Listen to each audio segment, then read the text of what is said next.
आई समझ उन्होंने नाल अहमद हमीद दा बनोई हैगा नाल उन्होंने अहमद हमीद दा बनोई ते उन्हों दा साथ दे रहा मियाँ मनीर हैगा बड़े बड़े शहरदार लोग ने किहड़े उन्हों दा साथ दे रहे हैं।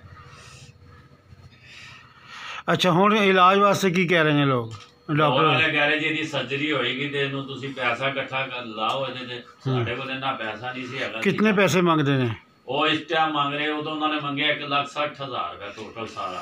अच्छा सर्जरी का? हाँ जी उन्होंने कहा था गुर्दे का ही मसला हो सकता है किवें इहनूं सेक पै गया इहदे रेशा पिया दा सारी नहीं हुण पुलिस तुहाडी रिपोर्ट दर्ज हुई है? हाँ जी रिपोर्ट दर्ज FIR हुई है कटिया गया FIR हुई तो फिर हुण गिरफ्तार कतल दा गिरफ्तार नहीं कर रहे? नहीं कर रहे।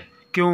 सिर्फ पैसे ले जा रहे उन्होंने कोलों। ਤੁਹਾਨੂੰ ਕੀ ਕਹਿ ਰਹੇ ਨੇ ਉਹ? ਸਾਨੂੰ ਸਿਰਫ ਗੋਲੀ ਦੇ ਗੋਲੀ ਦੇਈ ਜਾ ਰਹੇ। ਗੋਲੀ ਤੋਂ ਮੁਰਾਦ ਕੀ ਹੈ? ਸਾਨੂੰ ਕਹਿੰਦੇ ਨੇ ਤੁਹਾਡੇ ਪਹਿਲੇ ਤੁਸੀਂ ਆਪਣਾ ਬੰਦਾ ਠੀਕ ਕਰਾਓ ਕਿ ਪੁਲਿਸ ਵਾਲਾ ਮੈਨੂੰ ਕਹਿੰਦਾ ਵੀ ਮੈਨੂੰ ਥਾਣੇ ਲਾਹੌਰ ਲੈ ਕੇ ਜਾ ਤੇ ਅਸੀਂ ਤੈਨੂੰ ਲਾਹੌਰ ਉਹਦੇ ਬਿਆਨ ਦੁਬਾਰਾ ਲਈਏ ਇਹ ਕਰੀਏ ਰੋਟੀਆਂ ਵੀ ਖਵਾਉਂਦਾ ਰਿਹਾ ਉਹਨਾਂ ਨੂੰ। ਹਾਂ ਉਹਨਾਂ ਨੂੰ ਜਾਵਾਂ ਰੋਟੀਆਂ ਪਤਾ ਨਹੀਂ ਕੀ ਕੁਝ ਕਰ ਰਹੇ ਨੇ। ਅੱਛਾ यानी दूसरी मदई पार्टी नाल मिल गए मुजरम पार्टी नाल? हाँ मुजरम पार्टी नाल ने उदों मालदार सामी हैगी और रुपये दे जा रहे। ना की तेरा?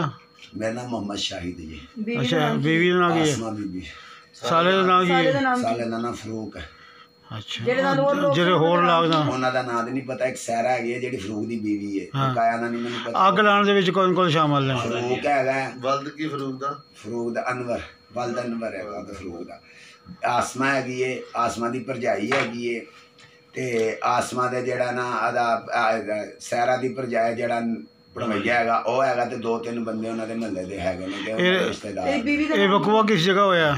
14 ਬਲਾਕ ਦੇ ਵਿੱਚ ਜੀ। 14 ਬਲਾਕ ਦੇ ਵਿੱਚ ਹੋਇਆ? ਬਾਬ ਹਾਊਸ ਦੀ ਅੰਦਰ ਵੜਦੇ ਆ ਬੈਕ ਸਾਈਡ ਤੇ ਟਾਵਰਾਂ ਦੇ ਕੋਲ। ਠੀਕ ਹੋ ਗਿਆ। तेरी बीवी का नाम की? आसमा बीबी। आसमा दी भरजाई ने नाल रल के लगाई है? हाँ भी नाल ही। उन्हें क्यों लगाई है नाल? वो ननान है ना ओदी। असल